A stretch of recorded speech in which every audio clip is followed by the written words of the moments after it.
Ed, is always so fun to raise your hand, pick me, don't pick me, and get into this place of massaging a new idea. I want to clarify this seeming disparity between unconditional love and developing a leading edge preference, I'll call it.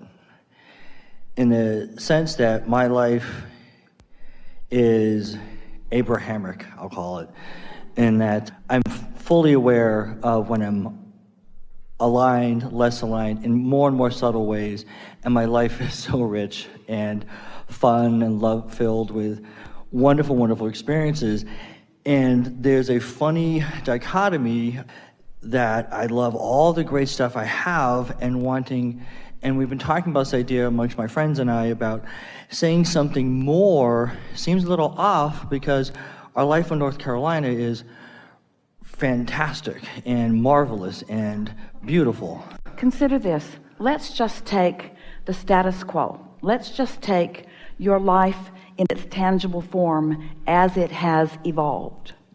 What if you developed superpowers to appreciate it? Yeah. What if you could smell the richness of it more fully than ever before and see the beauty of it more than ever before and taste it? What if your ability to perceive it is the leading edge? No more dichotomy, is there? Yes, and so what's in my vibrational craw is that here in North Carolina, unanticipated creation is the humid climate. And it's a physical reality that have reached for some appreciation of at times. And that's what's in my vibrational craw that I'd like to create differently. Well, I suppose I could cause some sort of climate change. I suppose I really am that powerful, but I'm not. Yeah, but then it wouldn't be green and it would be a different place. Yes. Yeah. So in the awareness of what it is and in the appreciation of the beauty of it, isn't some of that which you are now deeming not so much appreciated, isn't it inherently necessary for something else about it that you are frequently appreciating? Yes, absolutely. And that's the piece I appreciate. I understand the physical reality that I'm living is part of the whole package. It's a path of least resistance to move to the desert. It's a path of least resistance to spend some time under the air conditioner. It's a path of least resistance to experience the diversity of the planet. In other words, what feels like the path of least resistance to you? Because there's no right or wrong in this. Mm-hmm. I know in my heart that I'm already live in Southern California. I have this sense. And it's a comical thing for me who figures things out. So what's stuck in your craw here? It's the feeling like by my attention to the humidity. How dare I be such a nitpicker as to want this thing that should be in the scope of everything insignificant when I have so much here. Exactly. Because it's the leading edge. Yeah. Because you can't stand still. That's it. Creator's got to create, and that's the funny thing. And holding to the perfection of what is will bring you eventually to a place of resentment, because the leading edge, like the path of least resistance, is alignment. Is alignment. Okay. You get to have it all. You get to have everything that you want. Yes. And never root for standing still. So that's the... More is the mantra. More and, yes, an expansion, an excitement. Other. Different. Yeah. More exposure to more life. More opportunity to refine and define.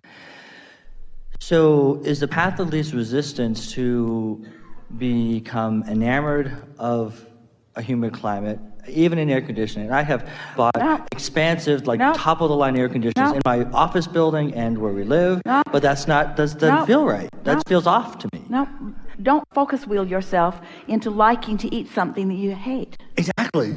Right.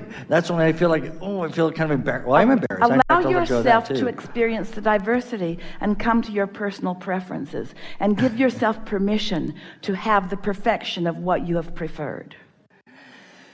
So as I appreciate where I am and find alignment and find alignment and find alignment and I imagine, and this is where I talked in Nashville before about that the leading edge gets manifest and created as I perceive and take action and experience it, which is a thrilling, wonderful ride. I really understand the intertwining of, being in an emotional, vibrational place and finding the thoughts and emotions and taking the action and experiencing because I have such a great physical experience in life. And I don't know where the ideas are. It's kind of funny being someone who's bright and knows how to figure things out, to not be figuring things out about this transition to being in this other climate. Yeah, because you've misunderstood what the receptive mode is. Yeah, that's what I kind of thought. Because most humans think that you are to be in the creative mode, that you are to be the creator of your reality. Where have you heard that? And so how about taking the leading edge of that thought and saying, I am the receiver of the impulse of the creation of my reality. That's how all of this came about. So I have a question for you. Yeah. Well, let us put it this way. This is the real question that we are feeling from you. This is what it feels to us that you are asking. Is my appreciation for the richness of what is preventing me from moving to what I really want? Yeah. And if we were only talking about conditions, we can see why that squirrely thought would come to you. Yeah. But since what we're talking about, the path being, is the path to alignment, then we want to ask you, is appreciation ever the wrong path? Absolutely. Yeah. I get that. So nothing is preventing you from moving forward to what you want. It may be that you are milking where you are for more vortexual content before you allow yourself to make the move, or it may be you are micromanaging your life more than you really mean to. Well, I think that is very true. That is very true. I'm trying to get more general. It may be that you're not trusting that there are many who have your back. It may mean that you don't really understand the content of your vortex. It may mean that you are ready to accept that what is hindering to what's coming.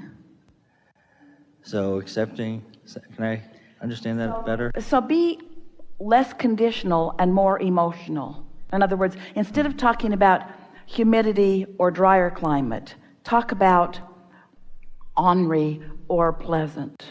Instead of talking about sticky skin or good feeling skin, talk about ease or tension. Comfort. Speak of comfort. Look for comfort everywhere you are. But it is emotional comfort that we wish for you to seek. Emotional comfort. Because in emotional comfort, your physical apparatus acquiesces to your environment in ways that are really, really satisfying. In other words, just give your physical body an opportunity to relish the atmosphere and without conditional judgment on your part. Seeking comfort rather than the specific details of how the comfort comes. So I guess, and that's the kind of the quandary, is a sense of, if we reach for the emotion of feeling good, regardless of that condition, and also having a preference that it's in my vortex of having a different climate that I live in.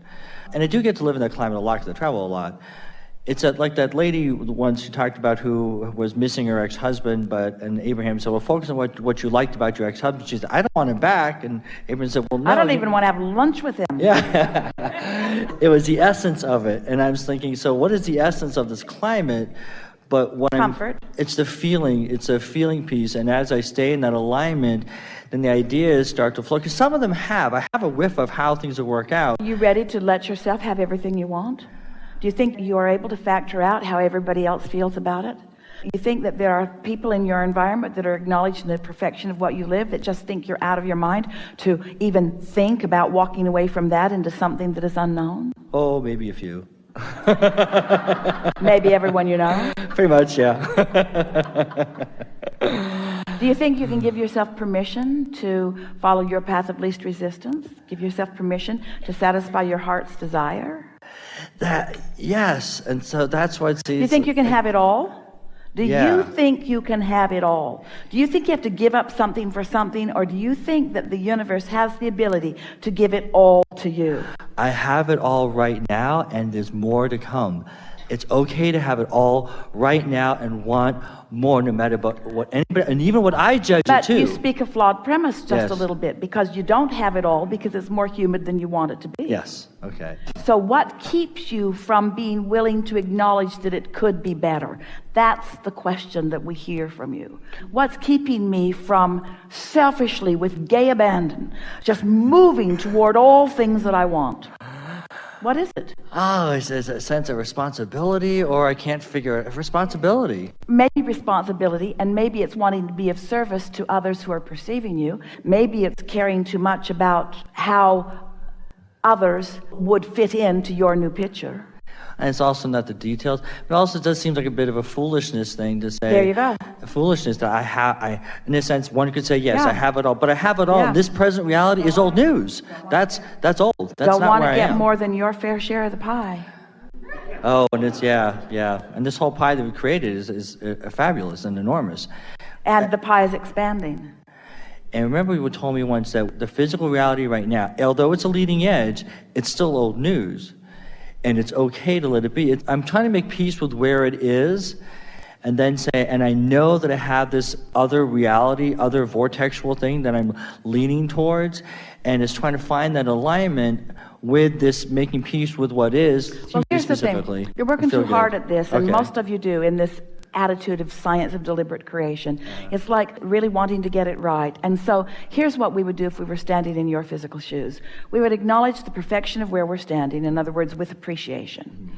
And we would get out of the attitude of trying to improve it in the sense that it's a conditional improvement, because everything that you're talking about here mostly is about conditions. Humidity certainly is a condition, and location certainly is a condition, and so many of the things that you were describing about the perfection of your life are conditional. Not all of them, but many of them.